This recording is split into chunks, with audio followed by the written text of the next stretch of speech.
अपने आप में बेहद बड़ी थी और सीधे तौर पर कहीं ना कहीं स्पष्ट करती हैं कि प्रधानमंत्री नरेंद्र मोदी और उनके मां से उनका जुड़ाव कहीं ना कहीं देश की प्रगति में जो महत्वपूर्ण योगदान प्रधानमंत्री का रहा उसमें भी कहीं कहीं रिफ्लेक्शन देखने को मिलता है। जिस तरह से इस बात का जिक्र भी कर रहे थे मोहन यादव जी, उसी सरलता के साथ उसी टेबल पर बैठकर चाय पीना माँ के साथ और हर माँ की हर एक इच्छा का ध्यान रखना, जिस तरह से न सिर्फ प्रधानमंत्री के तौर पर बल्कि गुजरात में जब वो मुख्यमंत्री थे उस दौरान भी जितनी भी बड़ी सफलताएं उनके जीवन में आई, अगर इलेक्शन आते थे या इलेक्शन का रिजल्ट आता था सीधे मां से मुलाकात करने प्रधानमंत्री पहुंचते थे। वोट करने से पहले भी प्रधानमंत्री मां से मुलाकात करने पहुंचते थे। मुझे लगता था कि मां के आशीर्वाद को वो सर्वोपरि समझते थे और लगातार इस बात का भी जिक्र उनकी तरफ से होता रहा कि जो भी प्रेरणा मुझे राजनीति में मिली है अपनी माँ से मिली है और आज उस माँ का निधन हो गया है। नहीं किया है वो जाने वाले थे, उसमें केवल वीडियो कॉन्फ्रेंस से भी वो जुड़ेंगे, यानी प्रोग्राम रद्द नहीं किए गए। यही अपने आप में बड़ी बात है। पीएम मोदी का आज का ट्वीट भी देख लीजिए, वहाँ पर उन्होंने यही कहा है कि माँ उनको क्या सिखाया करती थी, जो मनपसंद काम है वो करते रहें। तो ये काम के प्रति अपनी श्रद्धांजलि भी कह रही कि आज माँ का निधन हुआ है, लेकिन वो कार्यक्रम में शिरकत, पूरा कार्यक्रम है वो वीडियो कॉन्फ्रेंसिंग से भी उसमें साथ में जुड़ेंगे। कोलकाता में जो चाहे नमामि गंगे की प्रोजेक्ट हो, चाहे रेलवे के वहाँ का प्रोजेक्ट हो जिसका इनॉग्रेशन आज पश्चिम बंगाल में कोलकाता में किया जाना था, वो सारे कार्यक्रम में वो फिजिकली मौजूद नहीं रहेंगे लेकिन वीडियो कॉन्फ्रेंसिंग से रहेंगे। यही अपने आप में बताता है कि घर में इतनी बड़ी आपदा कहें जो माँ, अपनी माँ जिन्होंने गंवाई है, उनका अंतिम दाह संस्कार करने के बाद वो वीडियो कॉन्फ्रेंसिंग से जुड़ेंगे। यही एक काम के प्रति अपने लगाव, काम के प्रति अपनी श्रद्धा, सच्ची श्रद्धा, यही बात का जिक्र प्रधानमंत्री भी करते हैं। और प्रधानमंत्री की खास बात यही रही है कि मुश्किल समय में भी वो काम के प्रति अपना लगाव है उसको वो कम नहीं करते हैं। और इसी बात का ये आज संदेश देने की भी बात। और आज पीएम अभी आएंगे यहाँ पर, जो जानकारी आ रही है उसके मुताबिक 7:45 तक पीएम का प्लेन यहाँ पर लैंड होगा और उसके बाद सीधे, क्योंकि रात को ही पार्थिव शरीर हीराबा का यहाँ पर ला दिया गया था और रात को ही लाने के बाद अब सुबह उनका अंतिम संस्कार जब करना है तो पीएम यहाँ पर आएंगे और उसके बाद पंकज मोदी साथ में होंगे, उनके बड़े भाई होंगे सोमा भाई, और उसके बाद उनको यहाँ अंतिम संस्कार के लिए सेक्टर 30 जो गांधीनगर है वहाँ पर उनका अंतिम संस्कार के लिए पार्थिव शरीर को ले जाया जाएगा। तो देखिए, जिस तरह से संवाददाता भी हमें जानकारी दे रहे थे कि आगे जो तेजी प्रक्रिया है उसे भी निभाया जाना है, लेकिन बड़ी बात यही कि प्रधानमंत्री नरेंद्र मोदी की मां का निधन हो गया है। किलोमीटर का आप अंतर मान लीजिए, यहाँ से उतना होता है जहाँ उसमें पीएम व्हीकल में ही जाएंगे, हो सकता है कुछ। तो ये तस्वीरें हम अहमदाबाद से आप तक पहुंचा रहे हैं और ये सीधी तस्वीरें जिनके जरिए उन दुखद क्षणों को प्रधानमंत्री नरेंद्र मोदी महसूस करते हुए, अब चूंकि जो हिंदू रीति रिवाज हैं उन परंपराओं के तहत, उस पूरी प्रक्रिया के तहत अब अंतिम संस्कार प्रधानमंत्री की मां का होगा, मां हीराबा। और बेहद ही मुश्किल क्षण प्रधानमंत्री नरेंद्र मोदी के लिए। आसपास जितने भी लोग हैं लगातार ढांढस बंधाते हुए, ये तस्वीरें अहमदाबाद से आपको हम दिखा रहे हैं। माँ ये सिर्फ एक शब्द नहीं है, जीवन की वो भावना होती है जिसमें स्नेह, धैर्य, विश्वास, कितना कुछ समाया होता है। और इसी बात को प्रधानमंत्री नरेंद्र मोदी भी महसूस करते हैं। अब पूरी प्रक्रिया के साथ मां का अंतिम संस्कार यहां पर किया जाएगा। एक बेटे के लिए बहुत ज़्यादा मुश्किल क्षण हो जाता है, किसी भी बच्चे के लिए बहुत मुश्किल क्षण जब मां का साया उसके सर से उठता है। लेकिन आज पूरा ही देश प्रधानमंत्री नरेंद्र मोदी के साथ उनकी इस पीड़ा में साथ खड़ा है और अब लगातार तमाम अलग अलग जगहों से भी ये ट्वीट निकलकर सामने आ रहे हैं। साथ ही सोशल मीडिया पर भी लोग लगातार इस बात का जिक्र कर रहे हैं कि प्रधानमंत्री नरेंद्र मोदी के बैकबोन अब उनका देश होगा, क्योंकि जो लगातार शक्ति प्रदान करने वाली उनकी माँ, आज उनका निधन हुआ है। लेकिन निश्चित तौर पर हर देशवासी के मन में एक कामना होगी कि उनकी माँ की कमी उन्हें महसूस नहीं होने देना है। और प्रधानमंत्री नरेंद्र मोदी भी इस बात का जिक्र हमेशा ही करते रहे कि किस तरह से शक्ति प्रदान करती हैं उनकी माँ, प्रेरणा प्रदान करती हैं।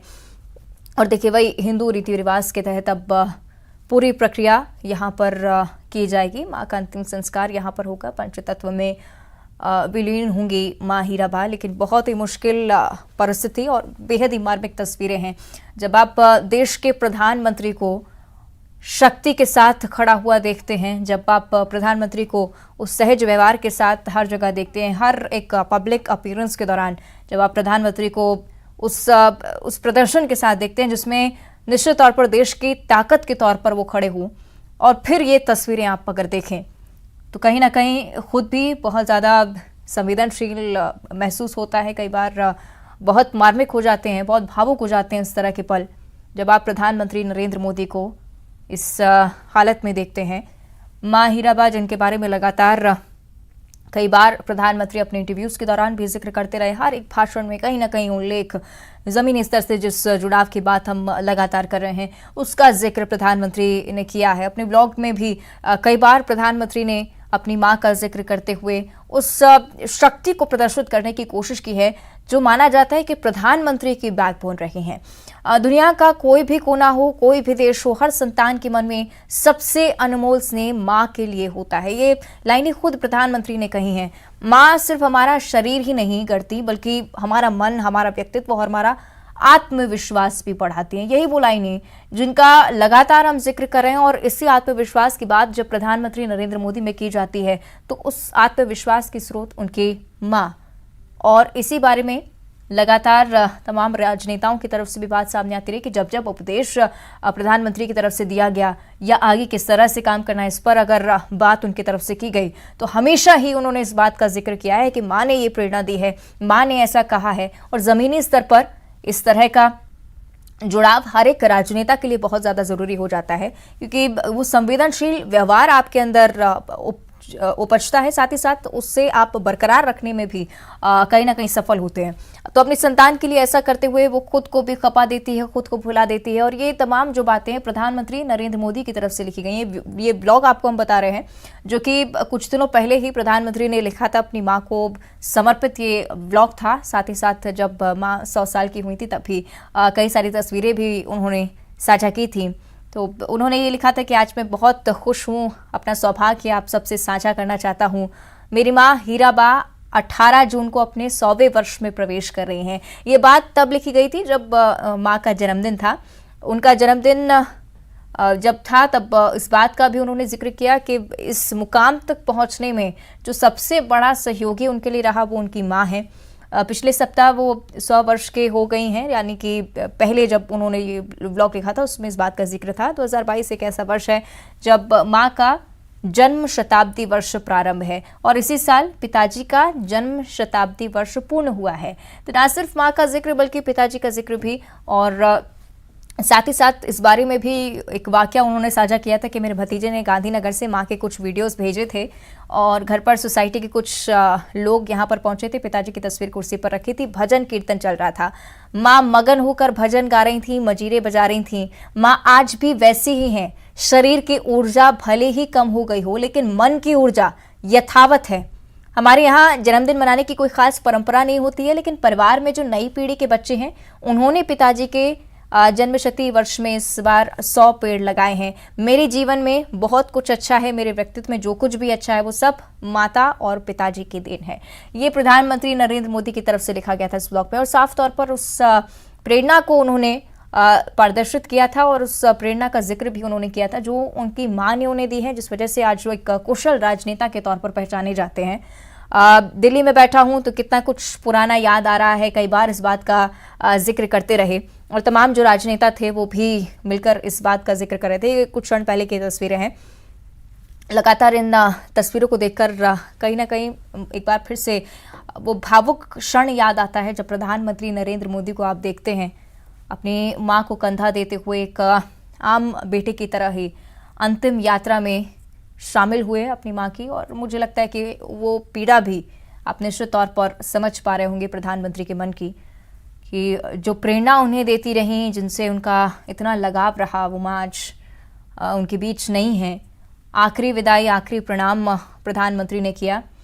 100 साल की उम्र में अंतिम सांस ली माँ हीराबा ने, और इस बारे में पहले भी बातें सामने आती रहीं। 3 दिन पहले उनकी तबीयत बिगड़ी। साल 2016 का भी जिक्र करना बहुत ज़रूरी, जब उनकी तबीयत वहाँ उस टाइम भी बिगड़ी थी।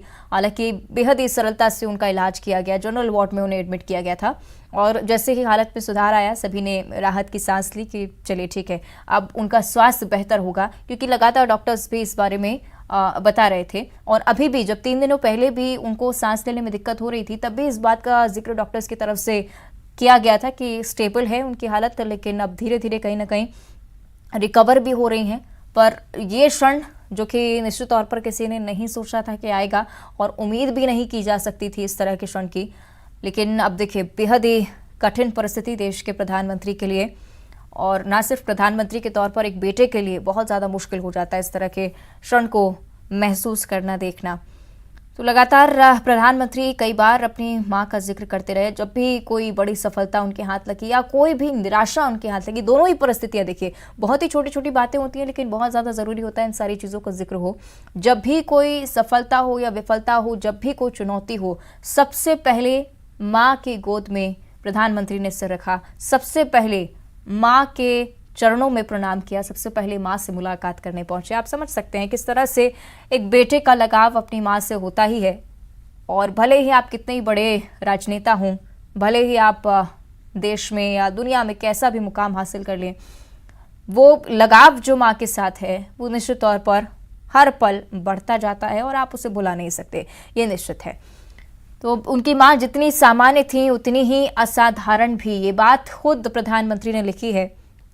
उन्होंने कहा कि जैसे हर माँ होती है, आज जब मैं अपनी माँ के बारे में लिख रहा हूँ तो पढ़ते हुए आपको भी ये लग सकता है कि मेरी माँ भी तो ऐसी ही है। यानी कि कहीं ना कहीं वो जुड़ाव आप निश्चित तौर पर महसूस कर पा रहे होंगे। आज भी इन क्षणों में, इन तस्वीरों में आप उस जुड़ाव को देख पा रहे हैं।